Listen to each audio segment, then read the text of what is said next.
everyone to the Penny Stamps Distinguished Speaker Series. My name is Christina Hamilton, the series director. Today we present a rare bird, a first ever milliner for the series, the inimitable Stephen Jones. And thank you to our partners for their support. Linda Dresner. Linda Dresner is a woman as well as a shop, for those of you who do not know, in Birmingham, Michigan. You should go. Design Core Detroit, and series partner Arts Engine. This day has been a long time in the making.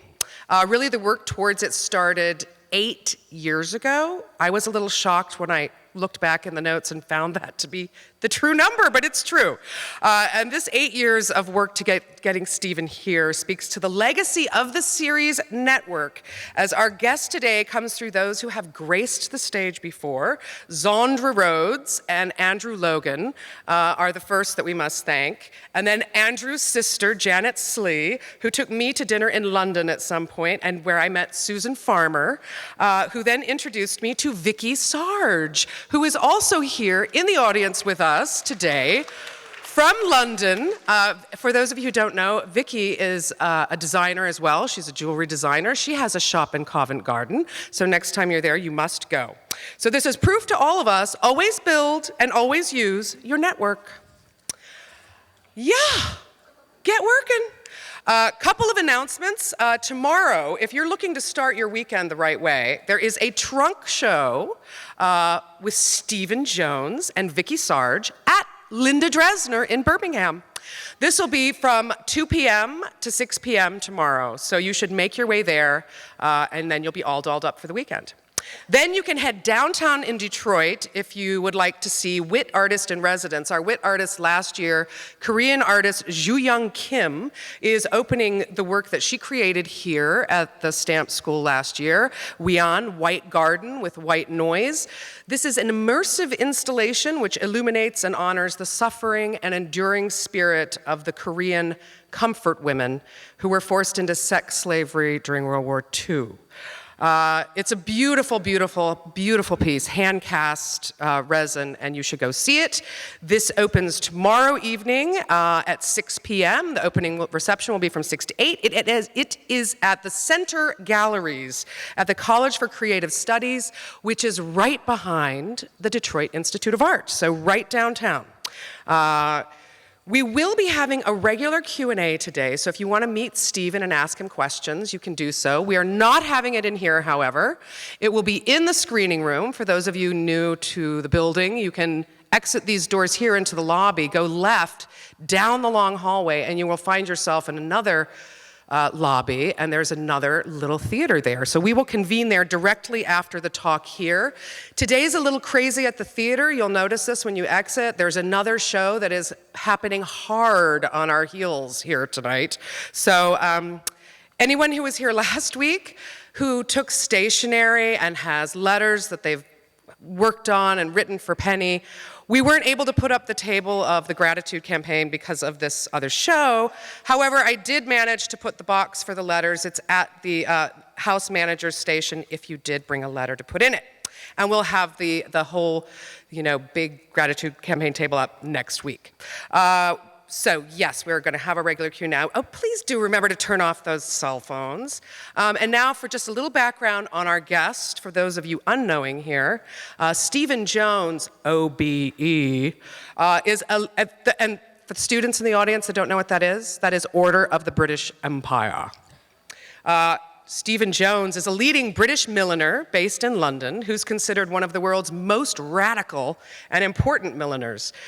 He is also one of the most prolific, having created hats for the catwalk shows of many leading fashion designers such as John Galliano, Marc Jacobs, at Dior, and Vivienne Westwood.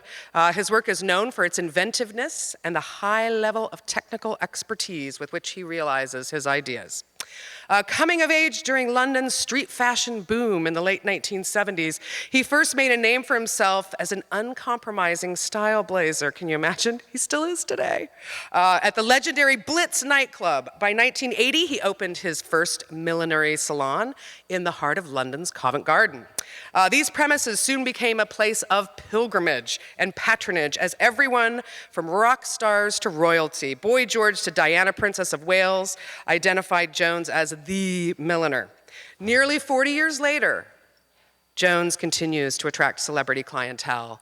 Actually, I don't know if you noticed, but the song mix that we played today hosted a lot of songs by folks whom Stephen has worked with, like Lady Gaga, who was on that track, and Madonna, and Boy George. Now, as ever, he's still at the forefront of fashion, showcasing hat collections. And you really should go to Wikipedia and just read through all of the names of all of the hat collections. My favorites are Hanging Gardens of Babylon, Passport to Pleasure, Room Service, Sunset on Suburbia, and Murder by Millinery. Those are just a few.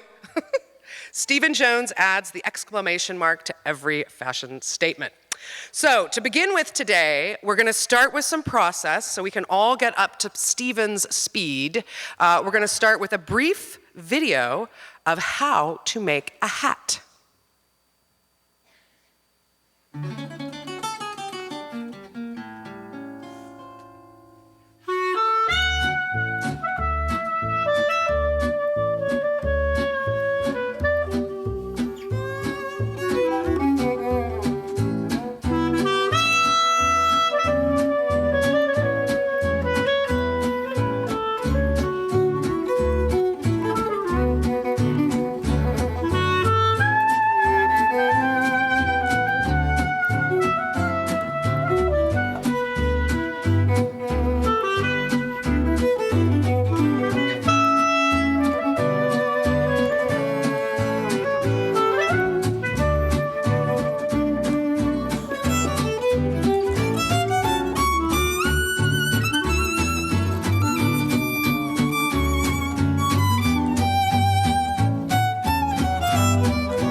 So, oh God, that's so loud.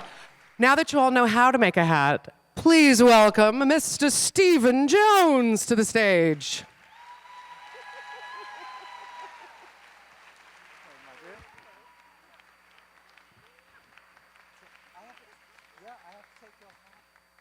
I'm very sorry, but I have to take your hat from you. Oh, I thought I could get away with it. No. I just have to use this and put it over. You look great still. I just need to do some housekeeping.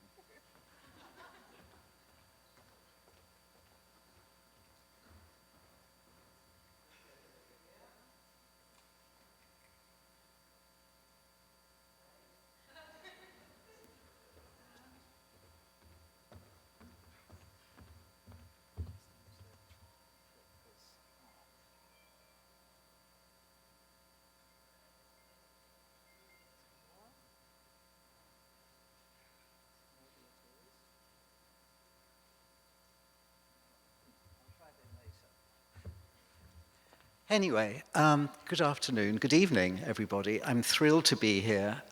It's my first time in Ann Arbor, and I came here to Detroit, actually, a few years ago. But I'm a milliner, and I live in London, and I'm here through my great friend Vicky Sarge, who is here helping on the slides somewhere. But I can't see a thing because the spotlights are so bright. Anyway, I think if we sort of go on to the first slide, and so I grew up I'm going to talk a little bit about sort of my journey and how I got here today, and I'm still making hats 40 years on. You know, when I was a little boy, I was growing up in the 60s, and I had and that's a photograph of me, basically still with the same knees, and a love of ice lollies, as we call them, and of hats. I really didn't know what I wanted to do when I grew up. I knew that I wanted to do something exciting, and probably I wanted to be an astronaut. The idea that I was going to make hats for Mummy never crossed my mind. And I went to a very traditional boarding school in Liverpool. Where I grew up was basically on a sand dune in the middle of nowhere, or I thought it was in the middle of nowhere. And very close by was Liverpool, and I went to a boarding school there. And in fact, I showed these, there's a slideshow which will accompany my talk. In Liverpool, there are two cathedrals. There's one which is the Anglican Cathedral, which is the one far away in the photograph. And the one close by is the Roman Catholic Cathedral, which of course I thought looked like a sort of space station on the moon or something, it being early 60s. So of course I automatically loved that. But I think from a very early age, I realized there was something about design that was sort of extraordinary. I mean, in my family, we sort of communicated with drawing. Throughout my life, I always hoped that I would be an individual, but ultimately you can never reject your family's genetics. And my father had been an engineer, and probably would have been an artist if it hadn't been for the war, and he'd had a very different life. And we communicated by drawing in the same ways that musical families communicate through music, and mathematical families communicate through numbers, I guess. I was always so terrible at maths, I really don't know.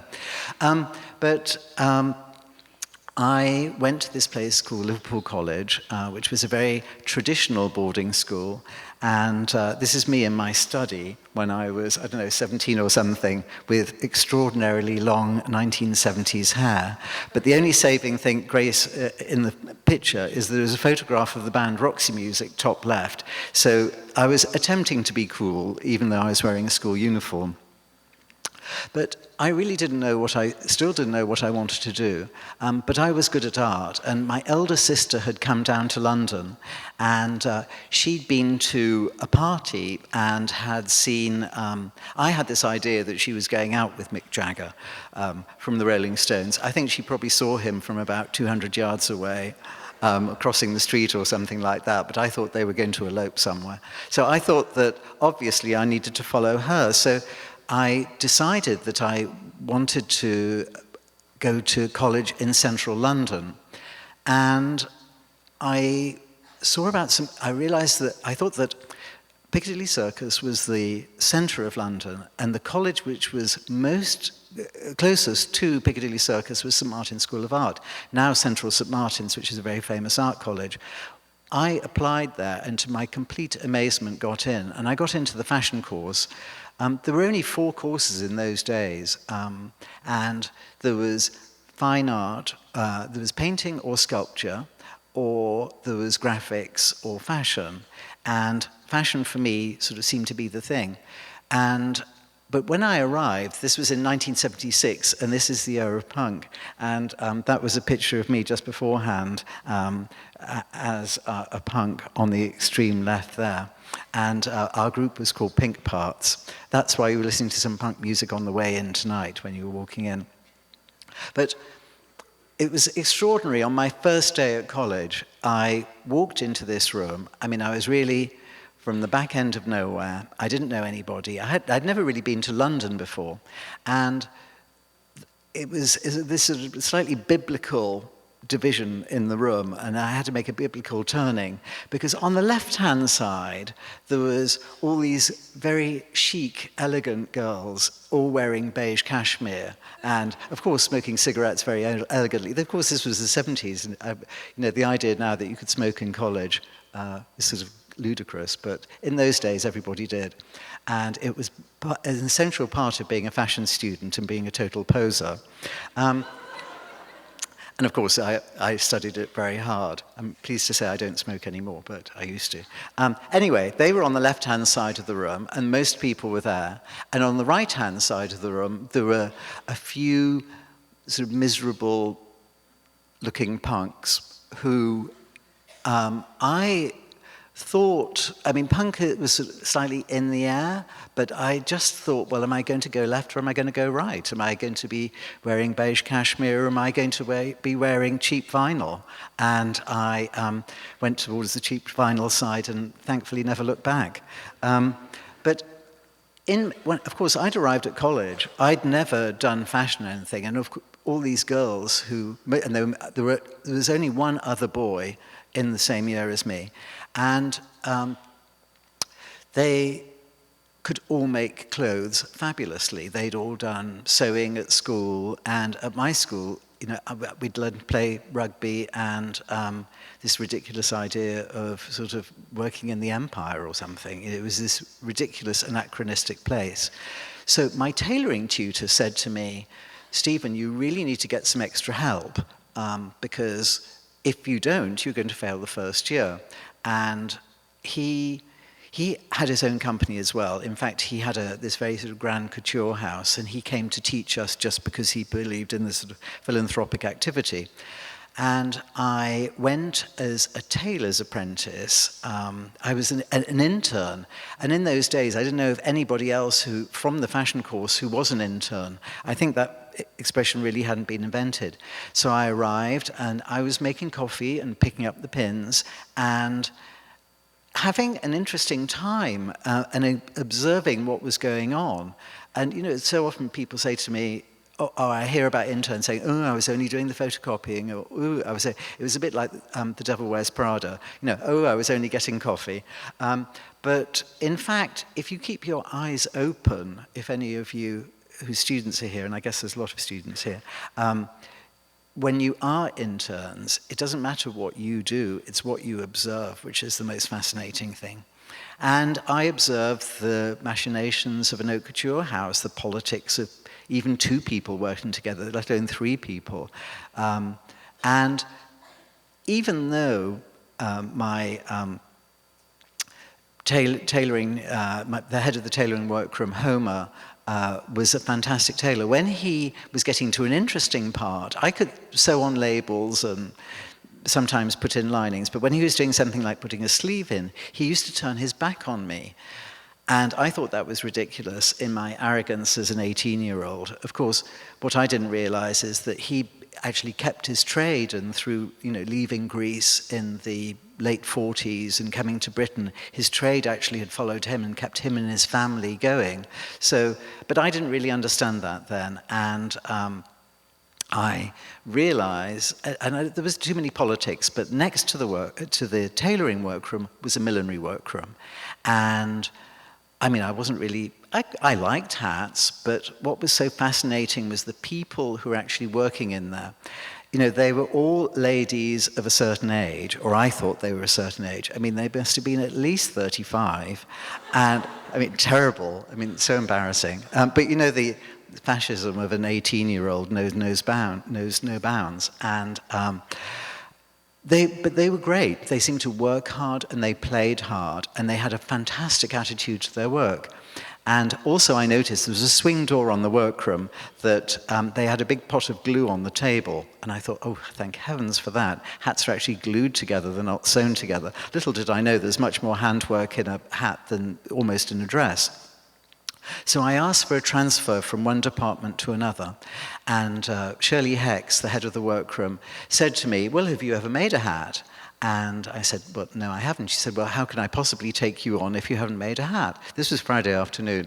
And she said, well, show me a hat on Monday morning, and I'll decide with Peter Crown, the owner. So, of course, I'm very much a yes person. I said, yes, yes, yes, no problem. And left the room and thought, hell, what am I going to do? So I went back to my parents' house, and I thought, well, I'll make some sort of pillbox. So I got an old packet of cereal and took the cardboard from that and some glue, and I begged my sister for some fabric, and she gave me an old blouse. And this that you're looking at the moment is the result. Which amazingly, I have this photograph, which was taken a few years later. The funny thing about this is the flowers on it. Now, I'm sure none of you were growing up in Britain in the 1960s, but the extraordinary thing is, if you bought petrol, i.e. gas, at a garage, in the 60s in Britain, if you were a man, they gave you as a free gift a whiskey tumbler. Can you imagine that happening now, like drinking and driving? It's such the wrong message. And if you were a girl, I mean, talk about gender fluidity, absolutely did not exist then, they gave you some plastic flowers. And my mother had held on to some of these plastic flowers. Actually, they were the sort of plastic that obviously we hear about in the oceans, because long after we're all dust, those plastic flowers will look exactly the same. And these are some of them, and they actually got put to good use. So I sewed them onto the hat, showed them on the Monday morning to Shirley Hex, and she thought, in fact, the fact that this hat was trimmed with plastic flowers was very punk and very modern. I didn't know that flowers on hats were supposed to be made out of silk, because of course plastic weighs a ton. Anyway, that was the beginning of something, and it became sort of my extra subject at college. But of course I was still doing women's fashion, and this is an outfit from my final collection. At the same time as I was at college, I was also going to nightclubs, and I'd met various people in this place called the Blitz Club, and there was Boy George and Kim Bone you just saw before, and I met this guy called Steve Strange. Now this was 1980, and he was very, very strict about who he let in. You had to look the part, and famously Mick Jagger was not allowed in one day because I think he probably looked at least 35, but anyway, Steve was the man on the door, and he actually had a hand mirror and would say to the people, would you let you in? So non-PC, but it's quite wonderful. And I mean, fortunately, I had some friends in right places who took me in, but quickly I learnt the ropes. And this is me dancing in the Blitz nightclub. I'm the one on the right with a hat on, funnily enough. And I started to make hats for friends. And that was actually one of the things that, you know, for example, if you look at the hats that I have here, they're all smallish hats. And yes, sometimes I do make hats, but, you know, I had to make hats that my friends could dance in. And you can't dance in a big brim. You had to dance in a cocktail hat. So that's why I always had made hats which are slightly smaller. So Steve Strange, who was the entrepreneur from the club, had a day job as well, and in a funny way, I do lots of things. So I have a day job and I have an evening job. My day job is running my own company in London, and my evening job is I work for Christian Dior in Paris, and I think my Saturday paper round is curating exhibitions. So I'm always very, very busy, which is why it took me 8 years to get me here. This is a sketch from the first collection, but within a year of leaving college, amazingly enough, I had my own little shop. And this was it. And we opened on the 1st of October, 1980, and some friends of mine had done the invitation list, and literally the shop was about the size of this lectern, and we'd invited 250 people. And my poor suffering parents bought me a case of white wine and said, well, we hope that they bought it in the afternoon. They actually didn't come to the evening. They left very early before the throngs arrived. But fortunately, just down the road was a pub, and it was a nice autumn day, so everybody sort of attempted to even get down the road. There were so many people. The road was completely blocked. They couldn't even get into the shop. And we had a huge, very successful opening. So that's the first message. It's not as though I've come to preach to you or anything, but always, if you're in art and design, when you leave college, or even when you are at college, it's not because you want to do it yourself, it's because your friends believe in you, and together you can do something. You know, people often imagine that designers have this fantastic idea that they're incredibly motivated by and very strong about. But so often a creative idea is this tiny, tiny little thing that you're actually very unsure of. And your friends can help to bolster your confidence and sort of take you out and show you a good time, make you relax, and help you understand the world and communicate to everybody else. So slowly but surely, I had my own little shop, and I started to, and this was actually one of my business cards that I had. You see, I had grand ambitions that I would have offices around the world. The fact that I only had one employee at that time, and that was an intern, Bauker, was nothing to do with it. I mean, I remember I saying to a designer, Raf Simons, who was the designer at Dior a few years ago, he's since left, he went to Calvin Klein, and now he's doing his own thing. There was some hat which wasn't quite working, and I said, oh, don't worry, I can push the volume around the back and stitch it underneath and nobody will see. And he said, but I really want the hats to be honest and the truth.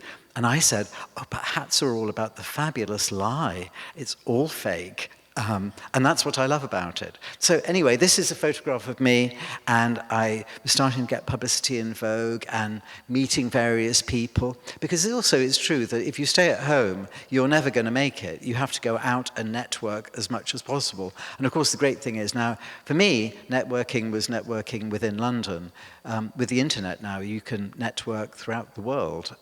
The world really is your oyster. And socially, through Andrew Logan, who was really one of my mentors when I first started, I met the fabulous and zany Zandra Rhodes. And this is a hat I made for her, and she was my first ever designer client. Because I do my own thing, but I also work with other people as well. I think if you're a milliner, and if you're a designer, not to say you have to take everything that comes along to you, but you have to be diverse as possible. You have to try lots of different things. For example, if you say, oh yes, I'm a jewelry designer, well, why couldn't you design a house? If you're an architect, why couldn't you design a perfume bottle? It's all the same thing. It's proportion, texture, color, an understanding of the fashions of those things, because architecture and everything else is completely about fashion as well. This was a hat I made for Jasper Conran, and I started to get a clientele. I'd had the shop, and then I moved to this little workroom, and one day with Jasper, he'd phoned me up and said he had a very important client for me to see. So I went to his showroom, and I opened the door, and in the fitting room, I went in, and to my complete amazement was Diana, Princess of Wales, who was without question the most famous person in the world at that point. And I said, good afternoon, Your Royal Highness. And I said, oh, where's Jasper? And I heard, I'm here. And she had a ball gown on, and Jasper suddenly appeared from under the ball gown where he'd been sort of pulling her petticoats. Anyway, and I knew her at the beginning, really, of her reign. I'll tell you a funny anecdote. I once went for a fitting, and often I made hats which were for her private life as well as her official function. This is actually when she was launching a ship, I think. so I went into her, not into her bedroom, but into an anteroom to her bedroom, and we were trying various hats on. And there was one hat with a veil, and at that particular point, the nanny brought in her two very young sons, and the younger of the two picked up my box of pins, which was on a sofa, and sort of threw them up on the air. And I realized that all these pins tinkling down, sort of falling into the hair and across the face of the future King of England. And of course, that's Prince William now and Prince Harry. So I knew them when they were very young. And fortunately, they still do have their eyesight, but nothing to do with me. The next picture is another crown, the royal thing that I worked on. For those of you who know fashion, this is the tweed crown I made for Vivienne Westwood very many years ago. So it's interesting, when Christine was introducing me, she talked about rock stars to royalty. So this has always been the sort of strange polarity of my job that, yes, I do make hats for Meghan, Duchess of Sussex, but I make hats for Rihanna. And this was a hat that I made for Boy George very early on. I knew him really even before he was a singer. And he was a great client. And a funny story, the next picture is from a still from the video, Do You Really Want to Hurt Me? I was in this video, funnily enough, wearing a three-piece suit and a shirt and tie, not far unlike today, even though I was much younger then. And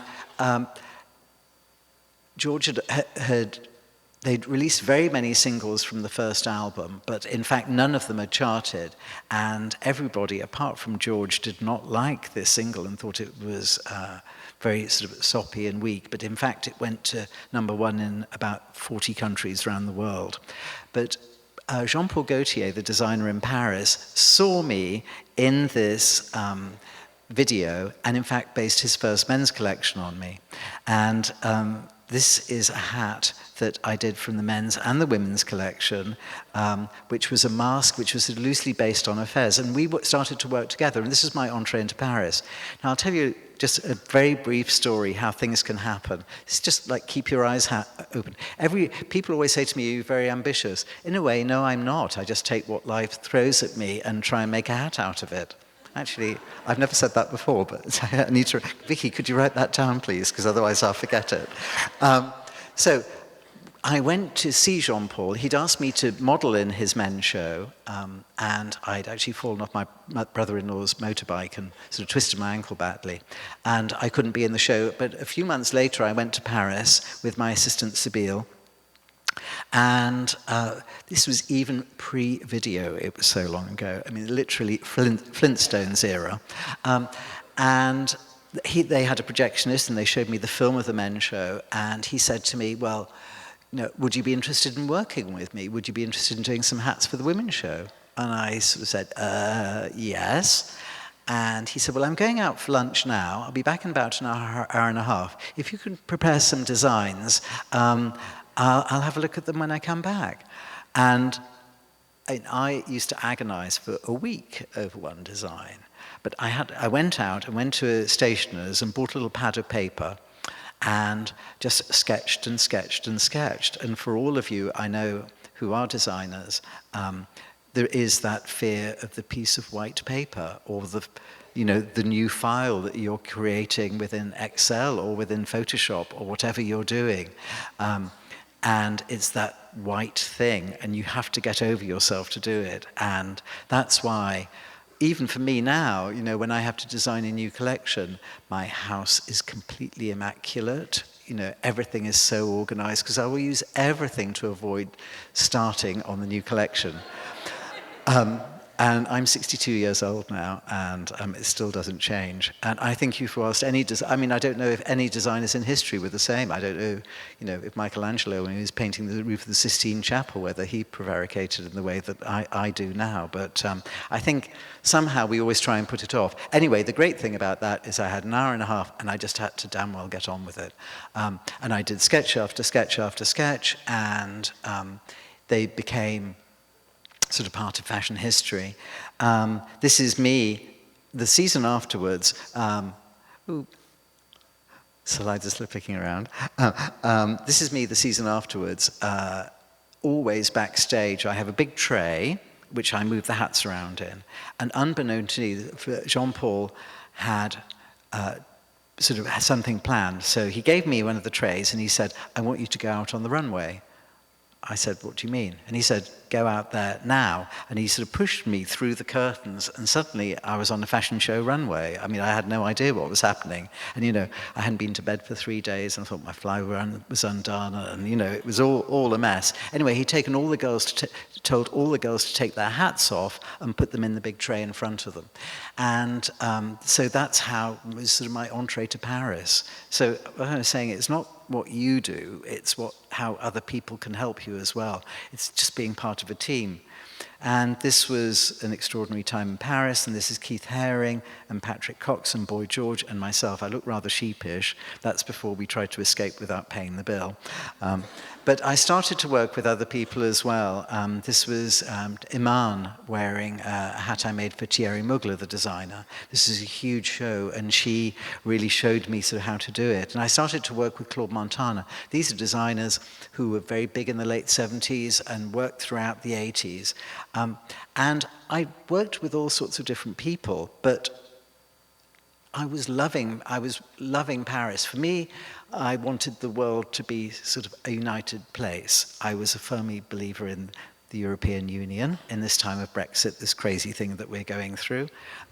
It's a total nightmare for me because I know why the EU was created, and I was very proud to be European. I wasn't only proud to be British, but proud to be European. But there was something, even though I'd sort of, in a slight way, rejected my British past in order to move on to the next thing, there was certain something about about Britishness that I was really aware of, but you had to move away in order to see it.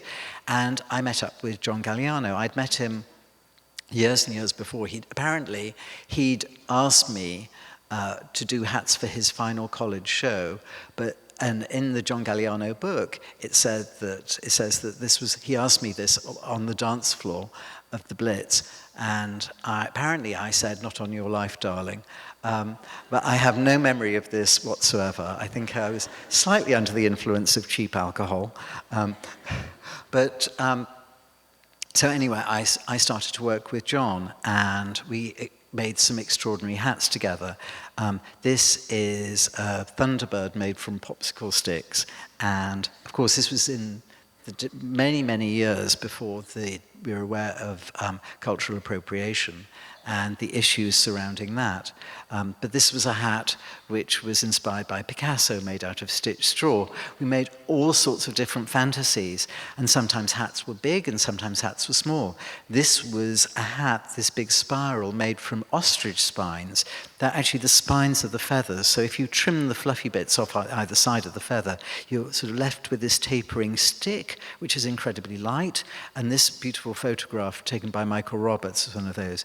This was a hat with pleating and veiling, and with John there was always this idea of great romance. I've worked with him for 25 years now, and one day it was announced that he was going to become the designer at Givenchy.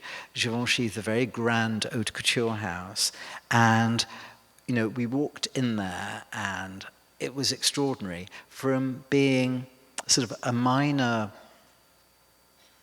dressmaking house to sort of, what was the equivalent here? I don't know. We went from being a tiny Ford to being a Cadillac overnight.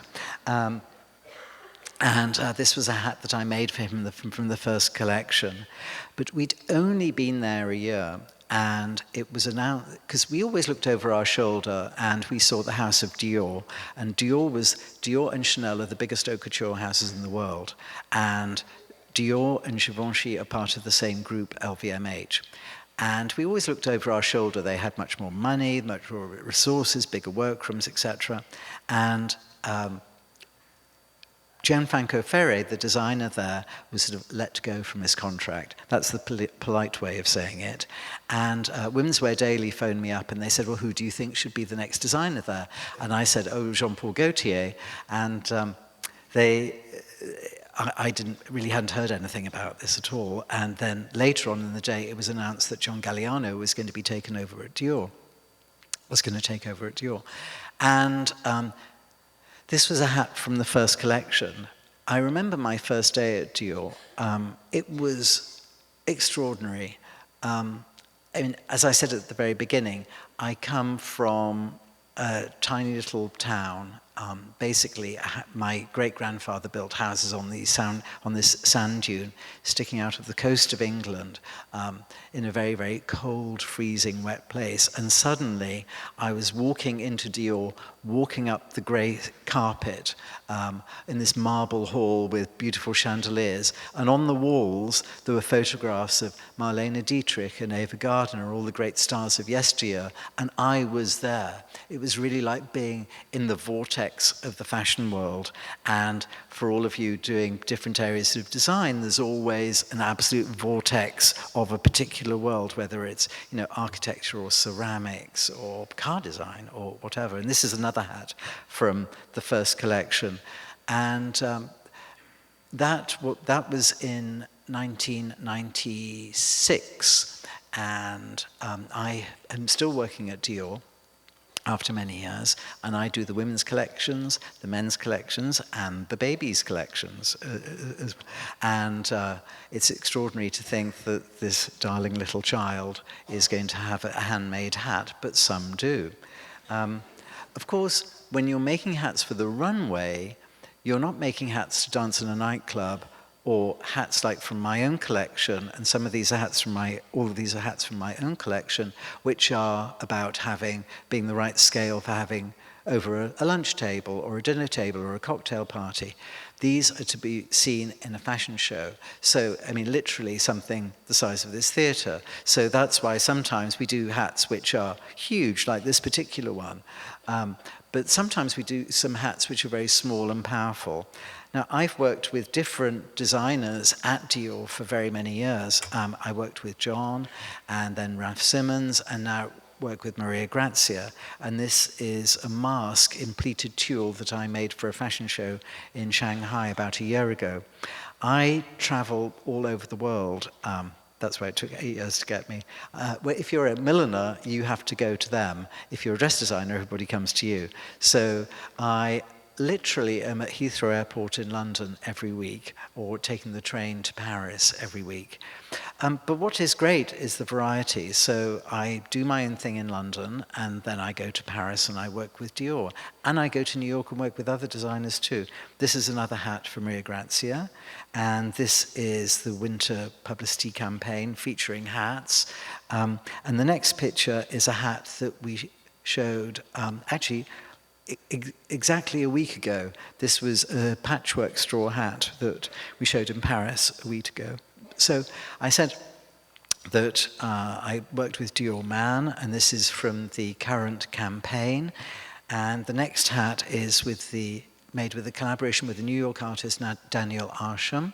And you can see this is almost like a baseball cap or a baseball visor, and it's been eaten away and embroidered and with crystals in it. The great thing about millinery is that it doesn't need to be boil wash. You can make hats out of anything. You can make hats of paper, out of metal, out of wire. A hat can be the ultimate fantasy. Sometimes people say to me, well, you did fashion at college, why don't you carry on and do women's fashion now? And I'd always harbored that idea. In fact, when I first left college, I did make some clothes. That was until I worked with John Galliano, and I realized that he could make design clothes better than me.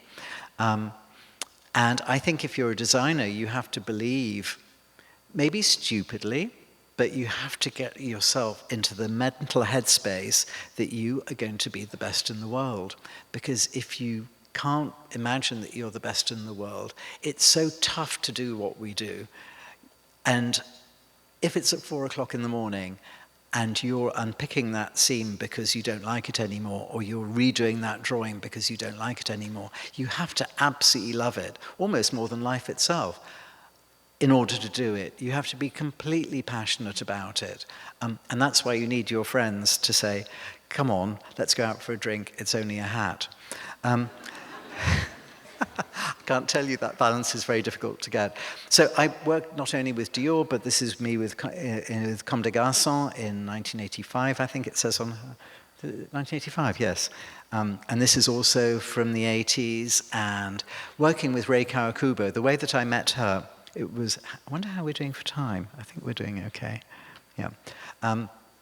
The way that I met Ray was, I actually met her in Anchorage Airport. Many, many years ago, you couldn't actually fly direct from Europe to Japan.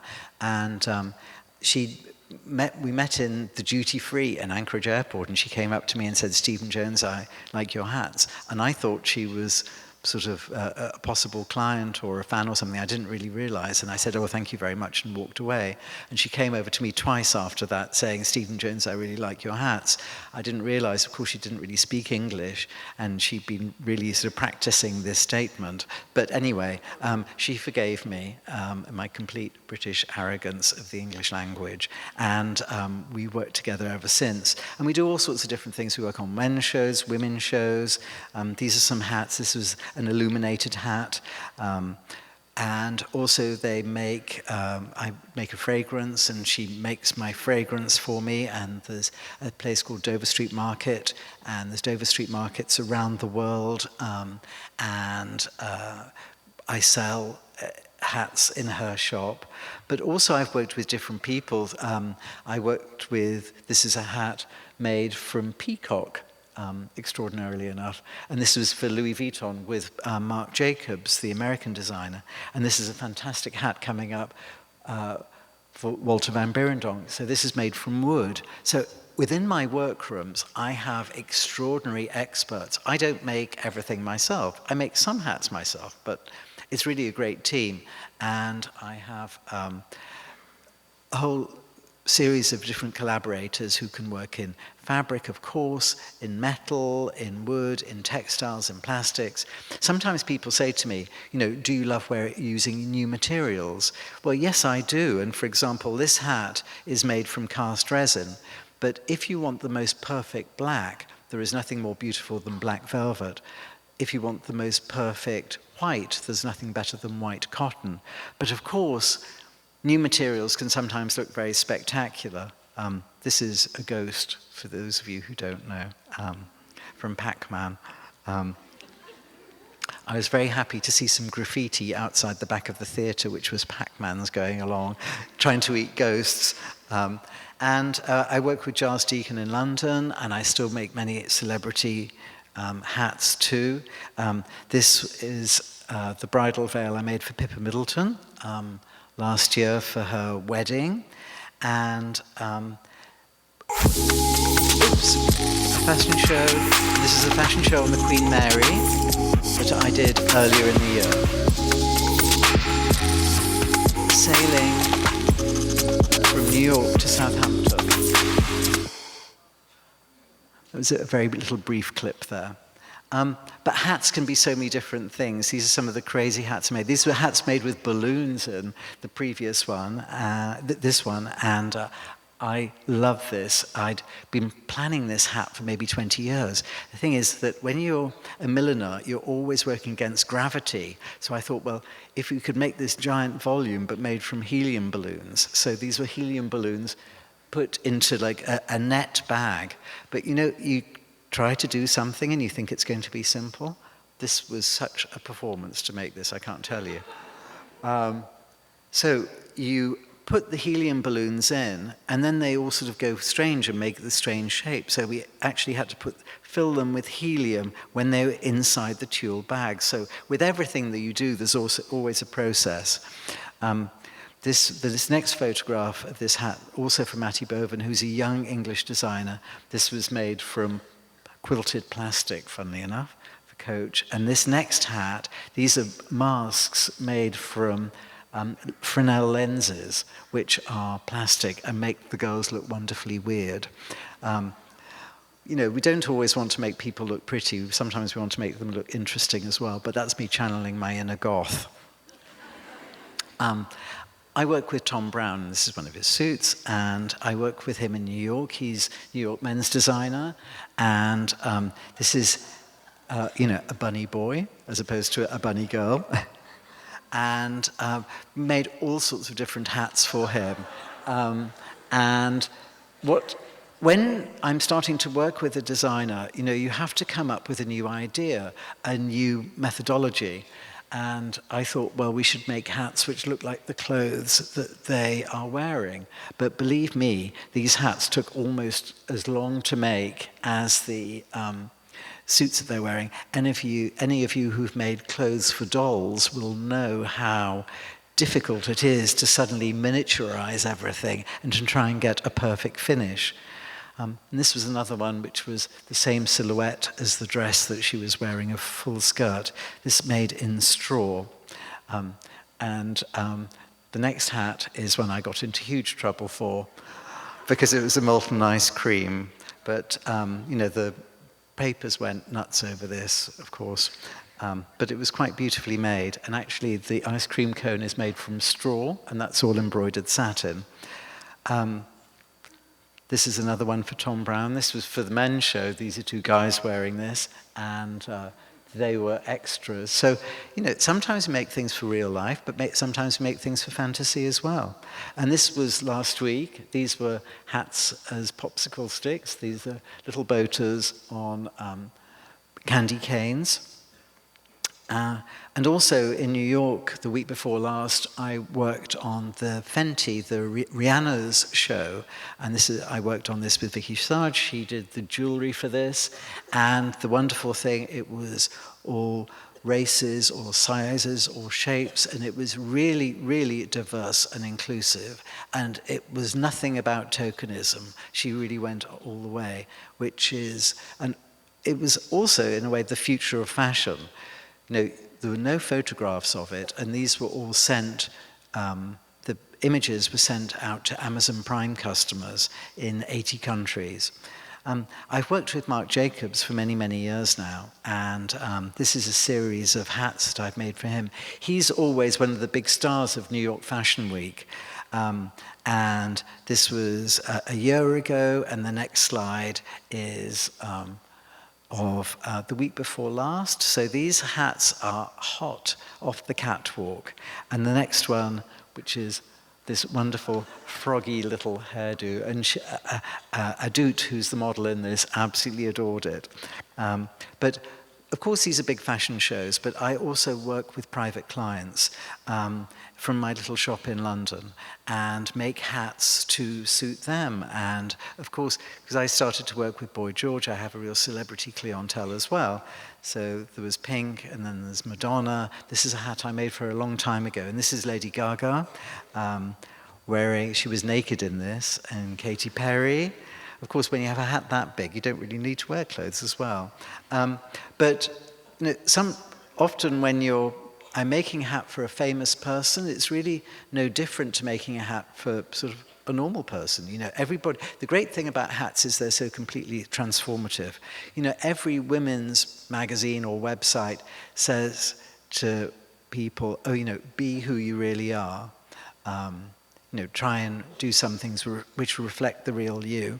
I have to say that most people I know and most people I make hats for know exactly who they are, and occasionally would like to be somebody else. And the great thing about a hat is you can put the hat on and become somebody else. So, for example, in the next picture, you will see Sophie and Bette Midler, and underneath the makeup, underneath the hairdo, underneath the great hat, they're just normal people. But if you put all that almost drag on, then they can become stars. These are some of the hats that I made for the Met Ball Gala, which is at the Museum of Modern Art at the Metropolitan Museum in New York. And as well as, the next picture coming up, this was extraordinary. This particular one for Cardi B. I fitted her. She was coming in by plane. I think she'd been doing a show in Indianapolis, and she was coming in by private plane. So we were waiting there in the fitting the night before the show. She was coming in at 2 o'clock, coming in at 3 o'clock, coming in at 4 o'clock. And eventually she arrived. And sat down, and the poor thing was so tired, she sat in a seat and immediately fell asleep, and I had to fit this balaclava on her, and she was actually asleep when I was doing it. How I didn't stab her with a pin, I'm not quite sure, but anyway, I saw her afterwards, and she said, "Did that all just happen?" And then Hats for the Royal Wedding. This was, I loved in the newspapers, it was Amal Clooney and her husband.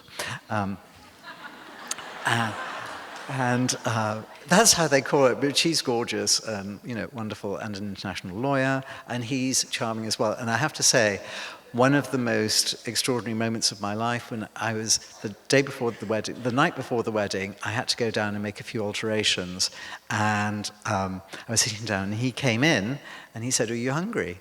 And I said, "Yeah, a bit." And it was quite extraordinary to have George Clooney making you a sandwich and saying, "Do you want mustard or mayonnaise in it?" It was quite surreal. And I should have kept a piece of the sandwich, but actually I was so hungry I ate the whole thing. You should have kept it in a box, like Elvis's forelock or something. Anyway, moving on to the next one. This is Kate Moss at the Met Ball a few years ago. But yes, it is exciting to work with celebrities. And I've worked with so many different ones throughout the years. Singers, of course, because the great thing is that when you change your hat, they completely change their look. So if they've got a new album or a new thing coming out, they can be very, very quick and suddenly conjure up a new you. This, for example, was Nicole Kidman when she went to the races in Melbourne. This hat and this dress was all made out of recycled materials. Actually, the hat's made from Tyvek, recycled Tyvek, and building materials. And this is Emily Blunt that I made a hat for for the Met Ball this year. And this was Julianne Moore as well. So lots of famous people. And I've just realized in the next picture, I'm wearing the same suit. So it is me.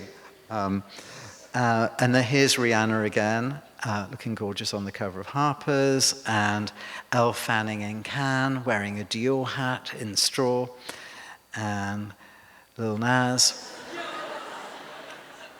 love him, and Tilda Swinton wearing a Busby. So the great thing, Tilda, who is the most chic person in the entire world, and this is Celine Dion at the fashion shows last year.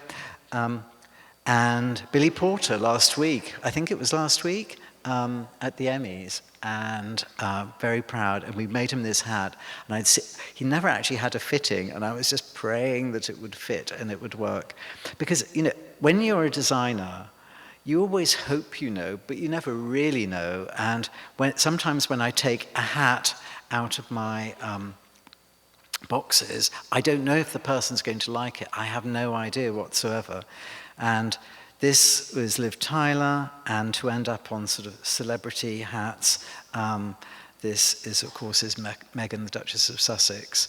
But I really wanted to share with you a little bit my process of how I work. I make a hat, even though I work for other people and work for celebrities, blah, blah, blah, I make a collection every 6 months. And each time it has a theme. So, for example, I did this.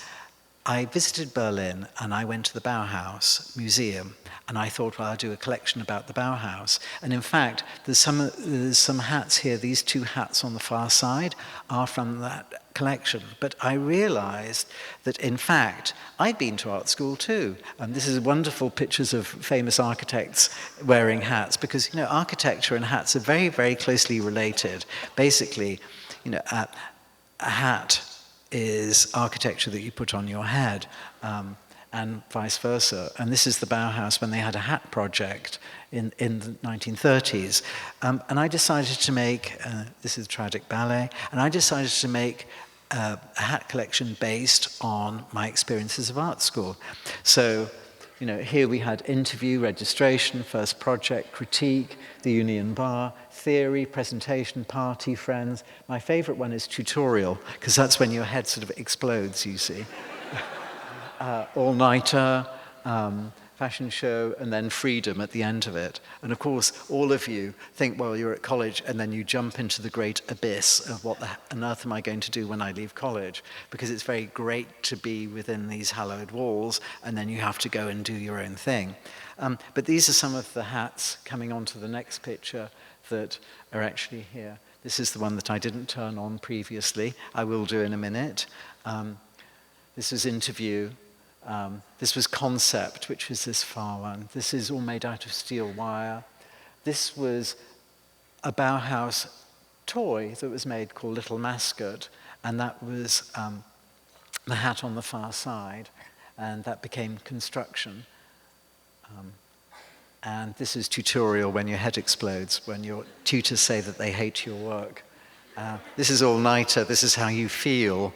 Actually, not after the first all-nighter, but when you've done the second all-nighter, that's how your eyes definitely feel.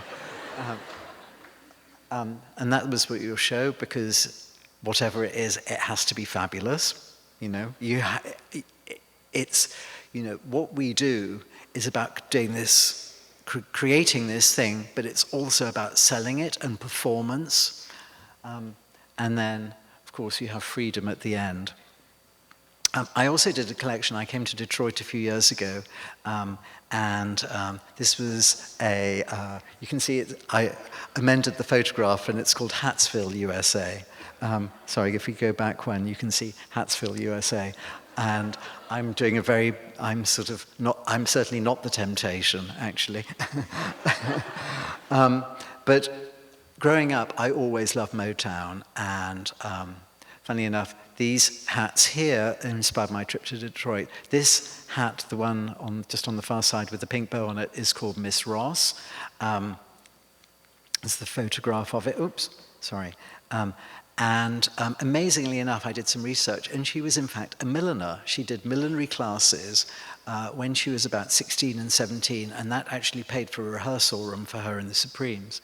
And the next picture is a little pillbox inspired by the embroidery on that picture earlier of her dress, and then, you know, being taken around by my friends and seeing the Guardian building in Detroit. That's how we can use that. And then that became the trim on a hat, and this is out of cutout felt. If you go back one, you can actually see how that is really taking the design of the roof and then putting it onto a hat. So in a way, I do live my life and make a hat out of it. And then, of course, being here in this part of the world, extraordinarily enough, this was called Cadillac and had that glamour, and this was inspired. We're having to go very fast now because I'm running out of time. So these were all hats inspired by Detroit. This is the M35. This is made out of pleated satin ribbon, which looked like a cog. Then this, of course, a beautiful texture. And this is the hat there, and the hat that you see in front of you here, which is made out of embroidered metal, which was quite a feat to arrange. And this is graffiti, the graffiti scene in. And this is made out of cut felt. And this is from the Heidelberg project. And then I did my own version, which is over here. So we've got a mini in black satin and all sorts of different things in black satin. And this was Panic, because of course we panic in Detroit, like the song.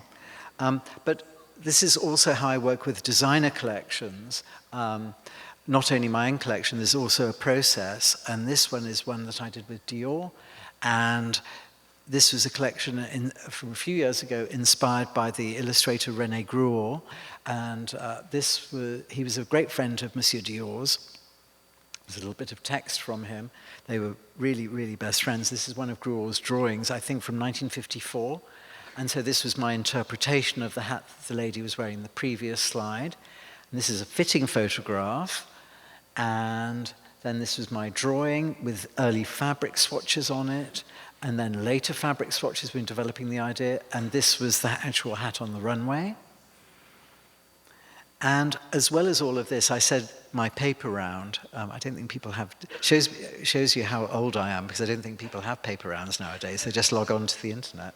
But I work on exhibitions too. So I've had exhibitions in the Victoria and Albert Museum in London. And this was an anthology of hats that I prepared. These was actually Queen Victoria's and Prince Albert's hat in the center there, the first time they were brought together. This was the interior of the museum. If we just sort of quickly go through these, and you know, the world of hats is ever expanding. I do all sorts of different things, but you know, I never ever get used to it. Every day really is a surprise. And I think if you are a designer, you know, people always say to me, what's your favorite design? And I always say the next one I'm going to do. Why I have this insatiable ability and desire to create something new, I don't really know. Funnily enough, when I go on holiday and I'm with friends, they always say, oh, relax now, relax. And I'm secretly with a pad of paper and a pencil sketching away. Oh, this was me installing the Anubis head mask at the V&A in London. And I work with Metropolitan Museum in New York, and I have worked for many seasons on many different exhibitions. First there was Anglomania, and then these are sort of different hats that I made as a part of the display. This is China Through the Looking Glass from a few years ago. And the exhibition, which is just closed now, a couple of weeks ago, which was Camp, I made the hat which was in the poster. And this is a few photographs of the inside of the exhibition. And there was a hat on every single mannequin. Often if you're displaying things in a museum, if you just have a bald head like mine, it's a bit of a point of view. But if you have a hat, it can really understand the message. And this is something which is local. Sandy Schreier, local girl made good on her way to New York, and she is a local collector, has one of the greatest collections of costume in the United States, and there's an exhibition on her which is happening in November of this year. These are some of the clothes that she's going to be exhibiting, and some of the sketches that I'm going to be hats that I'm creating especially for this. But I've had exhibitions around the world. This is one coming on now, an exhibition I had in St. Louis, which was hats of mine inspired by paintings, and it was a huge honor to have my hats displayed next to these particular paintings. And we just closed an exhibition in Brighton in the south of England, which was Stephen Jones' hats. Here this is this extraordinary Orientalist palace, which was created in the 18th century. This was the banqueting room. I created a banquet for sort of all my friends. This was the kitchen. Lots of different hats here. You can see hats like a colander, and this was onion soup, and a knitted hat. You can see this one here is a little bit like a face. It's a knitted English breakfast. And then exhibitions in Momu and Antwerp in different languages. And this is the interior with giant hats that I made. Running through pictures now. So many hats. What's this one? Oh, this is Dover 3. Oh, well, the great thing about a chair is you put it upside down and suddenly you have 4 display stands. So that's a very convenient one. Special projects, I work on films too. This is Elizabeth the Golden Age, Coco Avant Chanel, and as we can see, Keira Knightley. And when you're working on a film, you know, this one tiny scene that you're doing is maybe going to be 20 yards across on a huge cinema. So details are so important. A film which has just come out, well, just last year came out, is Eternity's Gate with William Dafoe, and we made this wonderful hat for him. Actually, to meet him and meet him as a star was extraordinary. He's one of my sort of big heroes. And going through, this is different hats and different commercial projects I've done. This is for British Airways. This is for Perrier, made out of cast resin. This is for the closing of the Olympics. I'm really having to race now. I'm being told to wind up very quickly. But of course, those of you who want to ask me questions, oh, and this was a hat for an equestrian statue. Those who want to ask me some questions, I'm going to be just next door, and I'll take your questions. But that's everything from me now.